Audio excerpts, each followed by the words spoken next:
So, welcome to another video here at Back to Classics, and today we would like to discuss setting a valve clearance on bevel-drive engines. We are working on the rebuild of a 900 replica engine, 1982, and as part of that rebuild, of course, we are also rebuilding the cylinder heads, and we're now at the point where we are going to set the valve clearance on both the opener and closing rockers. So let's dive into how that is done and what we all need in order to do that.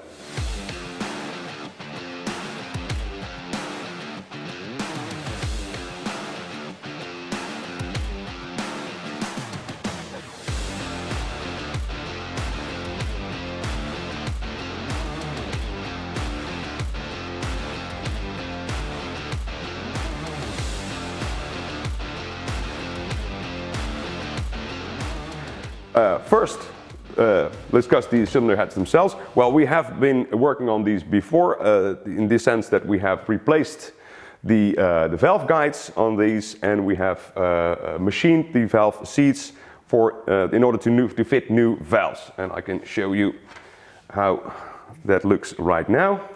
As you can see, there are new valves in there. These are the fitted, but these were replaced at some point. But these valve seats were in very good shape, so we just machined these out a little bit and left these new valves in the valve seats. But the valve guides, as you can see here, have been replaced to get the clearance to what it should be. So that is done. Also, the camshaft had been fitted, shimmed to the bevel drive that you see here, and the closing rockers have been fitted without the shim in place. So that is what we're going to do now, as you see here on the vertical cylinder head. First, put that aside. That is our next job. Now, what this all is. This is, of course, the Desmodromic valve actuation, unique for Ducati. Normally, we always see a opening rocker that is driven by the camshaft. As you can see here, this is the opening rocker that we're going to fit to this to the cylinder head. Opening rocker, the cam goes past it, pushing this side of the cam down, and that opens the valve. Now, normally there is a valve spring that will ensure that the valve will be closed once the lobe on the cam has passed. So the spring will push it back up. Not on a Ducati Desmo. That is, instead of using these springs, Ducati relied on a special rocker that you see here that is driven by its own lobe on the camshaft at a specific time to close the valve again. And that is done with this rocker, as I said, and that uses a shim on here to actually, with two valve collets. We have new valve collets here. These are all available in our online store. But these collets, they hold a shim in place that I can show you later, that will ensure that the closing rocker is actually closing the valve at the specific time set by the camshaft. Now, both the opening rocker and the closing rocker need to be set. So the clearance on the camshaft, the clearance on the valve stem, that is all set with shims. And for that we need a specific size shim, of course, and we can show you later that we have here behind us, we see a whole range of all little holders there, but all sizes of valve shims, both opening and closing shims, are there to make sure that the valve clearance is set to the correct specification. For the closing rocker, that's the first thing we're going to do now. So the closing rocker fit a shim size on both the inlet and the exhaust on the the horizontal cylinder head. So let's start with that. So we see here the camshaft that are now turning by hand, rotating, and you see the most left of the four lobes that we have here. We have, of course, four lobes on the camshaft, one for each valve, inlet, and exhaust, and on both the opening and closing rockers. So on the far left we see that's the lobe for the closing rocker of the exhaust valve. So that's actually the one we're going to shim right now. Now if I push down the rocker, you see the lobe coming up. And that of course has to be set at the correct adjustment to the camshaft lobe. Now that should be at 0 when the cam lobe is outside of closing that rocker. So it is of course when the lobe is coming past, that is where the valve is being closed. And once it is past there, you see it running up again. So we first need to have a basic measurement in order to have some idea of where what size of shim that we need. So the one that came out of the engine we have here, that is a size 7.05 I must say. So let's fit that on top of the valve stem with one of these collets of course, so we can see where we're at. This is a hideous job trying to get that valve collet on the valve stem.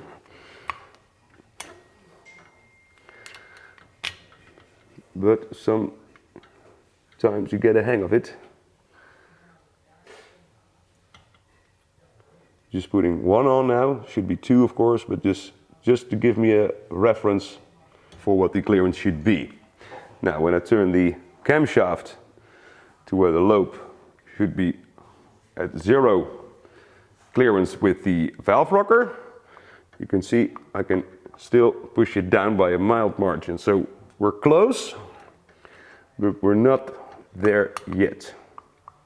You see there is still clearance, I can push it down. You actually hear it.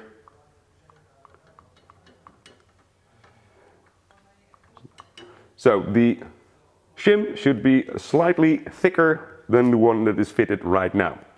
And in order to see how much thicker that should be, we have these feeler gauges and we need to measure the gap between the lobe on the camshaft and the valve rocker as it is right now. So let's see what that is. Let's try a 0.10 millimeter feeler gauge. That goes in very easily, so the clearance is a little bit more. Let's try a 15.15 millimeter feeler gauge. Turning the camshaft, and that is about it, because there I can see that there is no clearance left, but the camshaft does still turn. So 0.15, which means that the valve shim that we should be fitting is 0.15 millimeter thicker than the one that is fitted now, which is a 7.05. So we're actually looking at a 7.2 millimeter closing shim. So let's remove this one.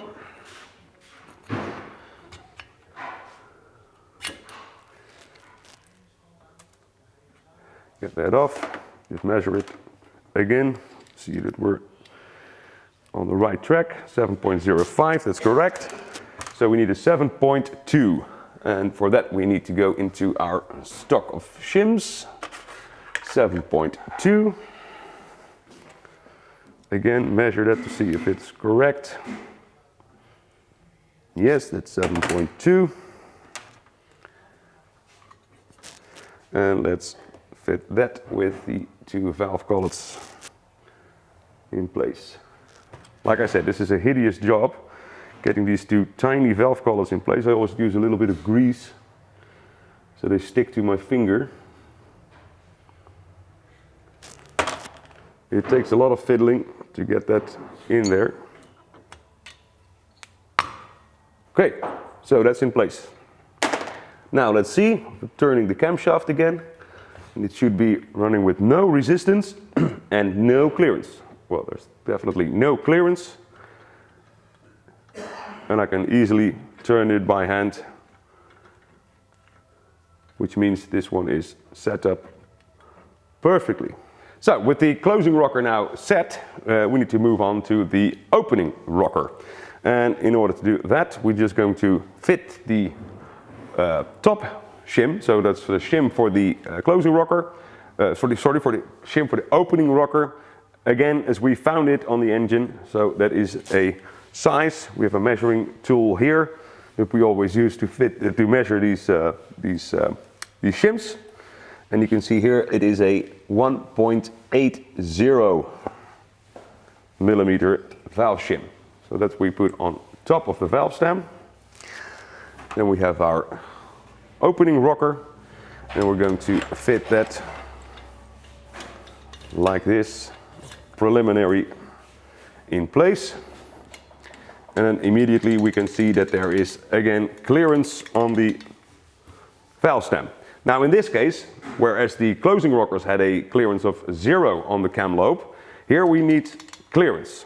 And we always set on the inlet side to 0.1 millimeter clearance, and on the exhaust side to 0.15 millimeter clearance. So that's actually the clearance between the top of the valve stem and the closing rocker, with the shim in place, obviously. So let's see what clearance we have right now. Obviously that is more than what we need. We could put a 1.5 in there. Well, that slides in a little too easy. 2.5, easy again. 3, easy again. 4. There we sort of going to 4, 5. 0.5. 0.5 is a little bit too much. Actually, I think it's 0.5. Yep. So that's the clearance we have right now. We should aim for 0.15, which means that we need to increase the size of this shim by 0.35 of a millimeter. So let's take it out. And the rocker, 0.35, measured it before, measure it again. This is a 1.80 plus 3.5, meaning if we need to aim for, we're going to try a 2.05 millimeter opening shim. So again, we can go to our collection and we get a 2.05. That is 2.05. Put that in place.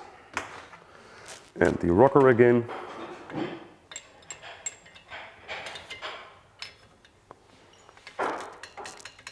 Again, we have clearance. Let's see what it actually is.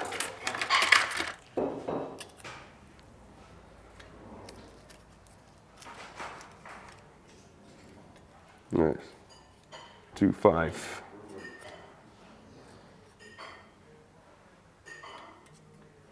That's actually 0.2, so it needs to be slightly thicker than what is fitted now. We have a 2.05, let's try a 2.1. So you get a little bit less clearance. 2.1. That's correct.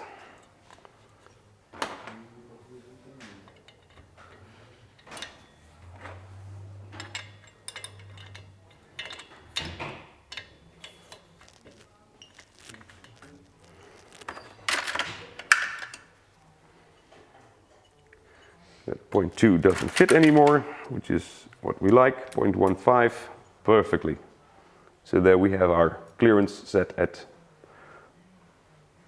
0.15 millimeter on the exhaust. Again, 0.1 on the inlet is what we're aiming for. So now we have to do a final job, which is to shim this rocker in place from side to side. So there needs to be a pack of shims on either side. So therefore we always use this one. This is a tool that is a little undersized. That is a little easier to get in and out of. And then I take a pack of shims and see how we're going to make sure that the middle of the opening rocker is right above the valve stem. So you can see I can move it about a little bit here and there. It should be right in the middle, so about here. And you see that we need a thicker pack of shims on the right side than we do on the left.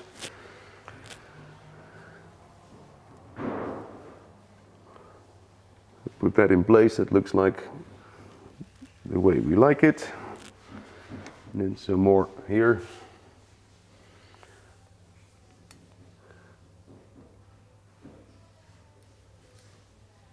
Let's try that.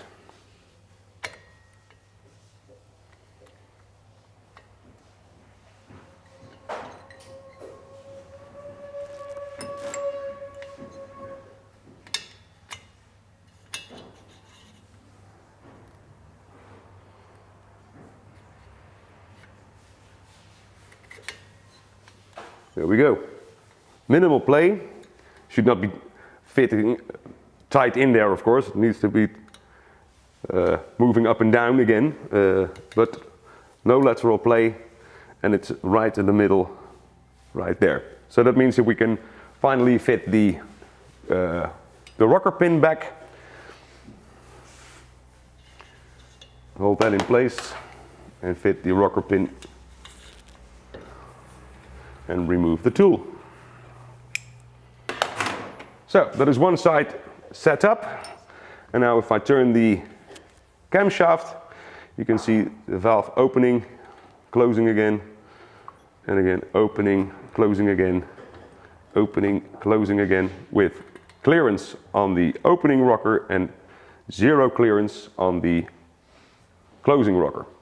It's one down, 3 to go.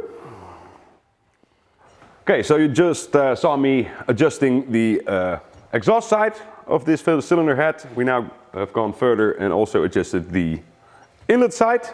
Again, on the closing rocker it is 0, the way it should be, and on the opening rocker we can see here a feeler gauge of 0.10 millimeters slides in perfectly. So that means that the cylinder head is now done, valves are adjusted, and now it's just a matter of adding the covers. And of course the inlet manifold, but first we're going to fit it to the engine that is already waiting the cylinder heads right here. And of course we need to continue with the cylinder head for the rear cylinder. That's already been prepared, which is the same job has to be done. So I hope that gives you a little bit of an idea about setting valve clearance on these Desmo cylinder heads for the bevel-drive engines.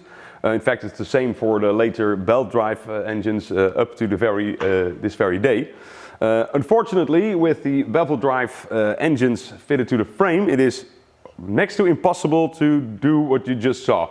So in order to set the valve clearance correctly on both the opening and closing rockers, it is necessary to have both cylinder heads on the workbench. So the engine has to come out of the frame to do that. So it's quite a job, and that is why it's often overlooked. People don't bother setting the valve clearance to the correct settings, which can cause damage to the camshaft, but certainly to the rockers, where we see some damage in some cases. But these are good to go and can be fitted to the engine again. By the way, if you like this t-shirt that I'm wearing, these are now available in our online store. We had an artist draw a very nice 750 Super Sport green frame that will be printed on these high quality t-shirts in different sizes, different colors. So if you like to support this channel, be sure to check them out in our online store. We will provide a link in the description. So that concludes another video here at Back to Classics. We hope you liked this tutorial about the bevel drive cylinder heads. Thank you very much for watching. Toodle-dokie. See you next time.